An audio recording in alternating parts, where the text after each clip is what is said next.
Hey guys, Soda here, back again to another movie review, and today we will be reviewing The Black Phone.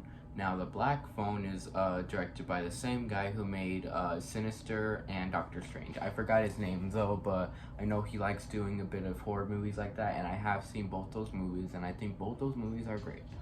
So, yeah, The Black Phone, a lot of you may already know the plot, but the plot revolves around a kid goes missing, and then the kidnapper locks him up in his basement, which his basement is soundproof, and his basement has nothing but one bed and a black phone, and the black phone doesn't even work, but it does ring, and when it rings and the kid grabs it, the ghost of the other kids that the kidnapper killed talk to him and try to take him out and try to help him by getting out of the basement and escaping home. So yeah, that's the whole simple plot of the movie. Now, did I like The Black Phone? Yes, I love The Black Phone. I actually think this is probably one of the best movies of the year. Definitely top 3 for sure.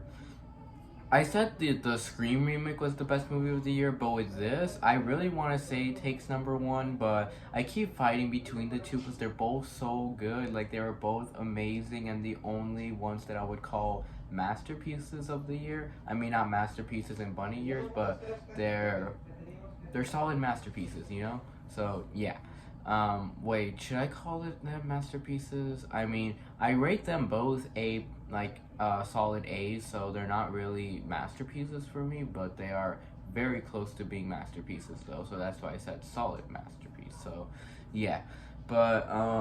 But this movie is great. I enjoyed this a lot more than I thought I would. Like, I thought it was gonna be like a movie we have nowadays where you don't even give a shit for the characters and you don't really give a shit for what's happening. But no, you care about everything that's happening in this movie. Like, you care so much for the kid and his tragic backstory. Like, he has a pretty dark backstory, and you care a lot for his sister too, and you really want him to escape, and the story is so easy to follow, and there are other characters you like too. Like, I like the cops, and I also really like this other character.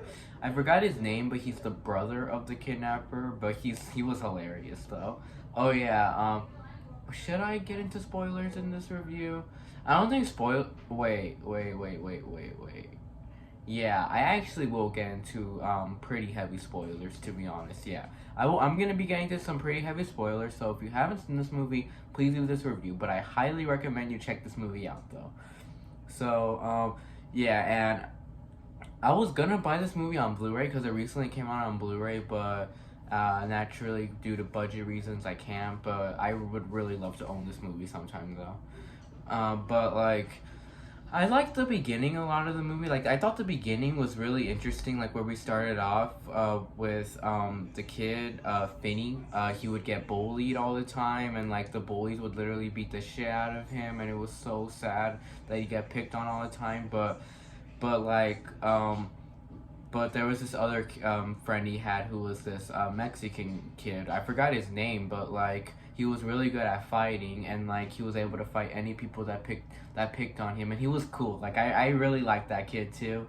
I forgot his name though, but he was super cool, and he made a friend with Finney, and then that made the bully stop fucking with him. But then he died, and then that made the bully start messing with him again. There was even one scene where the sister tried to help him out by trying to beat them up with rocks, and then one kid dodged it and flipped her, which was really sad, and I hated those fucking bullies so fucking much. So yeah, what else? Let me think. But yeah, and like even like the sister getting abused so much by their alcoholic father, that was really sad too. Like when we saw him abusing the girl and like hitting her so much with the bell, and she even had the whiskey bottle or whatever, and she was gonna drop it. He was like, if you drop it, I'm gonna beat you up twice as more. And so she does, and so he does. He beats her up twice more, and it's so sad. So yeah.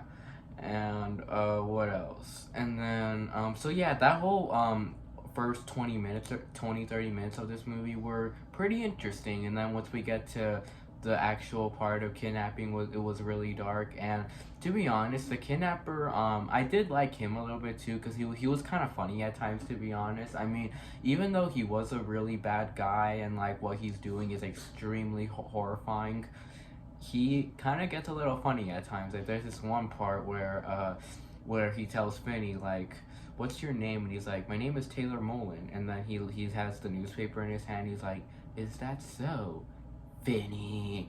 And then he's like, "I was starting to like you. I almost let you go." I don't know why, but that scene made me laugh. Anything else I should say about the Black Phone?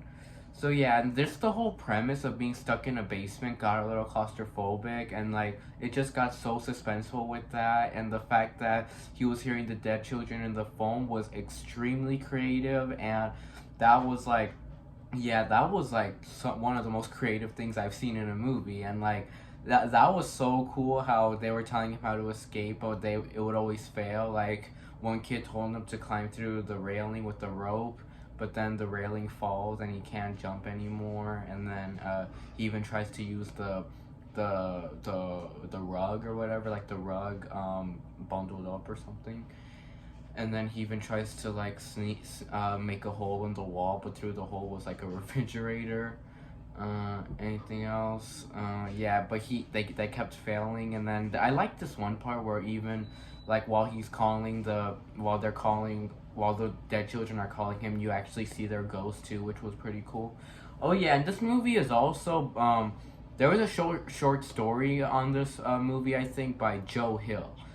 Joe Hill is actually Stephen King's son. Stephen King, yes, the same Stephen King that I'm so obsessed with that I review a lot of his books, my favorite author, and this is his son that came up with the main story of the movie, which I really liked a lot, and I can definitely see how that is. And him and Stephen King have a lot of the same creativity with the phone, with like dead children and like missing children, shit like that. Like they have kind of the same, like, and then even like having visions in your dreams, like they have like the same creativity, to be honest.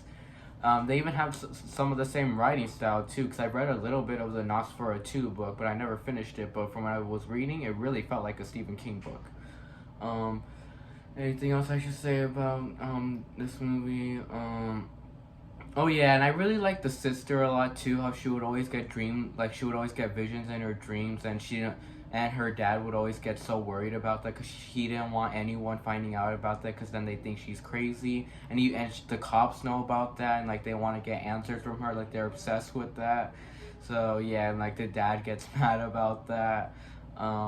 Anything else? But those parts were cool though, when she would sleep and like she'd pray to God, like, please give me an answer on where my brother is, please help me out. Like she thought it was God that was helping her out in her dreams. And like when she would dream about the kidnapper with like black balloons, which looks very similar to Pennywise, to be honest. And like she would dream about the address and like the house and all of that. So yeah. But those parts were cool though, with her in her bike trying to look for that house during the nighttime too, which was actually pretty dangerous. So yeah. And Finney was probably my favorite character of the movie, because I do have a little bit of relatement to Finney. I do like him a lot, and like and like I said, you really care for him, you feel really bad for him, and like yeah, and just Finney, the fact that he knew all these children too. I mean, some of them he knew they were missing, but he didn't fully know them. But a couple of them he knew. I think, yeah, he knew the last one. The Mexican guy was the last person he called, and then I think he knew the one that called before, the big buff, muscular one with the knife, and he was really good at fighting, and he had that long blonde hair, which he reminded me a lot like Billy Hargrove from Stranger Things. Anything else I should say? Yeah, but yeah, all those scenes with the calls were cool, and what else? Any other characters in this movie? And like I said, the kidnapper's brother was funny. Like when the cops came over and were asking questions, and he was like, "Hey, I'm investigating on the kidnapping. Like, I think I know where they're going. Like, I tracked there, here." Like, he was talking so fast, and like he literally looked so hyper, and you can so tell from when you see him that he's like a fucking crackhead. So yeah, and even the cops were getting so annoyed by him because of how he was fast he was talking and how annoying he was, and like they even saw that he was a crackhead, and they even noticed cocaine on his table. They were like, we're gonna leave and perhaps you should tidy up, because they were talking about the cocaine, and he was like, shit, and then he still sniffed it. Yeah, and that was so crazy in the movie too, how his his house was where the kidnapper was keeping his children. That was so crazy how he was investigating on that, but then his house ended up being that house. So yeah, that was pretty crazy. Anything else I should say? And his brother even cared for him a little bit too, but he knew he was a crackhead, but he was like, he was my crackhead. What else? And there was even one part too where Finney almost escaped, where I was actually like getting kind of excited for Finney, where he was able to climb up the stairs while the kidnapper was sleeping, which I keep calling him the kidnapper because they never ever say his name in this movie.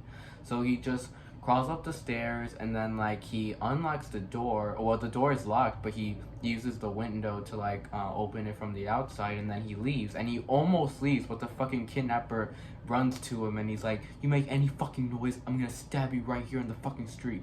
So yeah, that scene was pretty crazy too.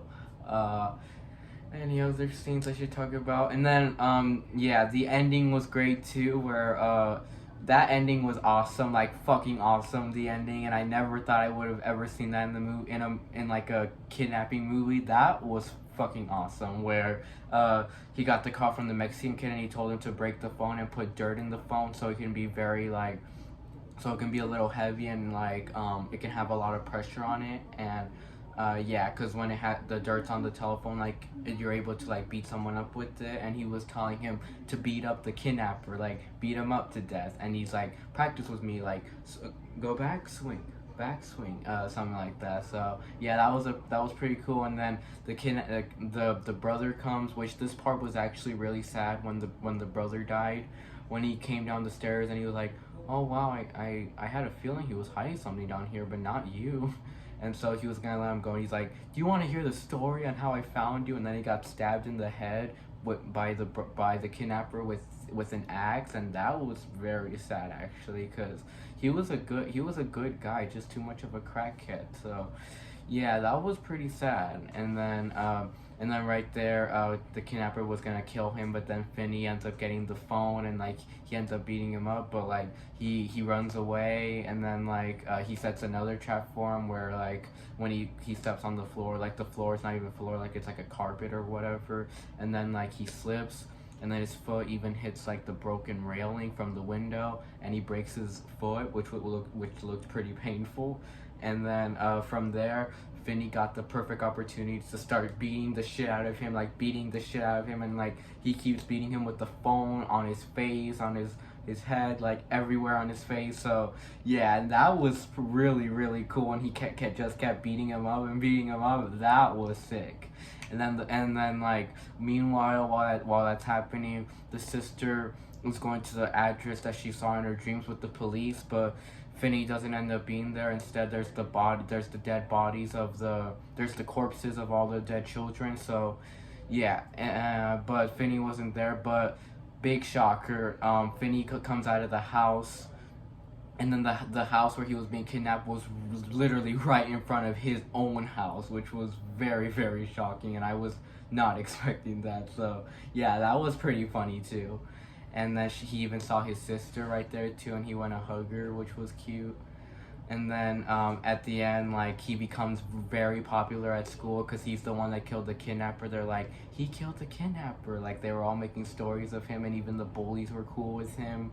And yeah, everybody at school knew him. And like when he was walking down the hall, they were all whispering to each other. And then I think he even got a girl at the end, but it's not confirmed. But like she seemed like she wanted to talk to him, and she was like, "What's your name?" And he's like, Finn or something like that. And that was really cool. So yeah, this movie was great. One of the best movies of the year. I mean, like, yeah, like I said, I keep fighting between this and the original and the new Scream. And just letting you know, this month I will try to do a Halloween special, and this is the movie I'm starting off with too. But this whole month, I'm planning on doing a Halloween special where I review horror movies or any movies that are Halloween themed. So I'm gonna try with that, seeing how much time I have. But this week I have is fall break, so I'm probably gonna have a lot of time to review some movies. So I plan to review the Scream movies, the rest of the Halloween movies for the sake of Halloween Ends coming out, the Chucky movies since Chucky season 2 is coming out too, and then I want to review the Saw movies for fun because that's like top 3 favorite horror series right there, and just some other random horror movies. So yeah, and I even plan on reviewing The Exorcist too because that's actually my favorite horror movie. So yeah, stay tuned for those reviews. So yeah. Oh yeah, I forgot to rate the movie. To rate this movie, I was gonna go. I actually wait.